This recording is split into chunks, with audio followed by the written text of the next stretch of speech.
Hey there, this is Marisa with Marisa Moments podcast, Healing While I Heal, where I share my real life stories and their healing translations. So let's just get straight into it. So I have these chanclas, also known as slippers, right? And I swear every time I walk in them, I have to curl my toes to keep them on.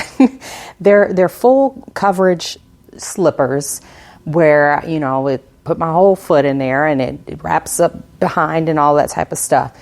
And for the life of me, I'm like, my husband wears his slippers and kids wear their slippers. And I feel like I'm the only one struggling keeping them on. So I'm either curling my toes under like a claw or I'm twirling my big toe up just to keep them on anytime I go up or down some stairs. And even sometimes when I'm just walking, right?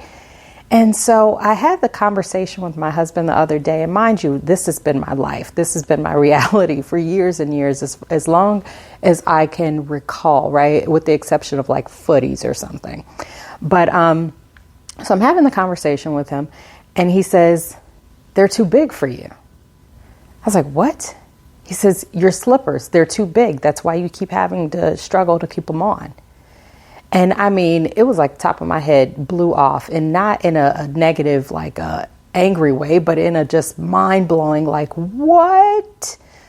Why hasn't anyone told me this epiphany before? Like, obviously should be something that might have been obvious to me, but it never was. You don't know what you don't know. And the realization just never hit me.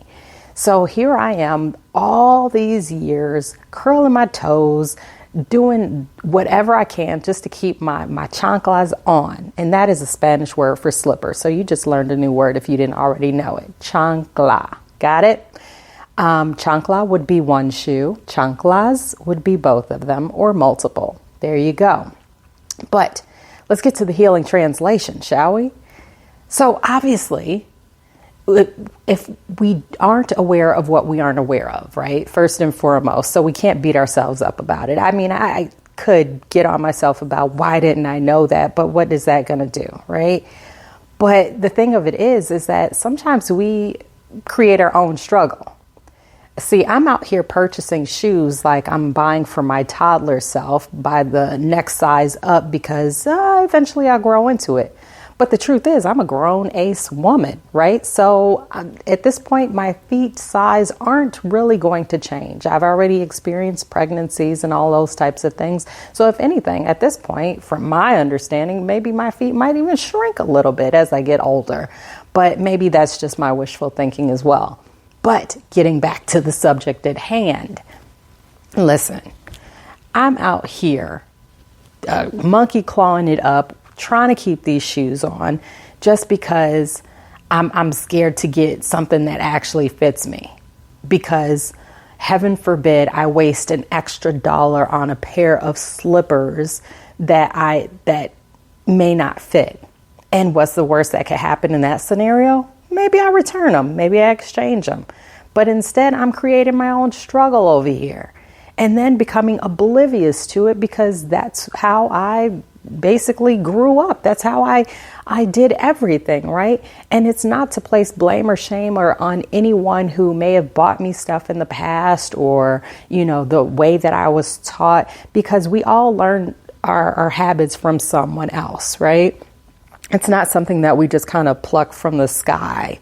I mean, maybe sometimes it is, but for the most part, it isn't. So here's the true bottom line. Make sure that you're not creating your own struggle.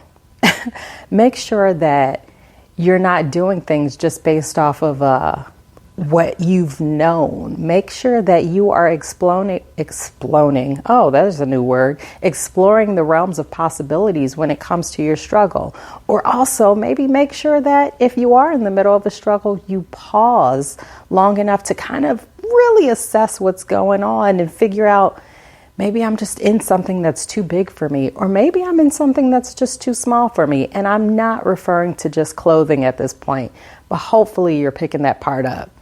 Anyway, that's it. So if this message resonates, then that means it's for you. And if not, that's cool too. Just keep it pushing. Either way, I thank you for listening, and I wish you the very, very best day ever. Until next time, you know the vibes. Peace. Oh, and by the way, don't forget to check me out on all of social media. I'm basically everywhere you probably shouldn't be. But when you look me up, make sure you remember it's Marisa Moments, and that's Marisa with one S, not two, because there is only one me. So that's it for now. And until next time, happy healing.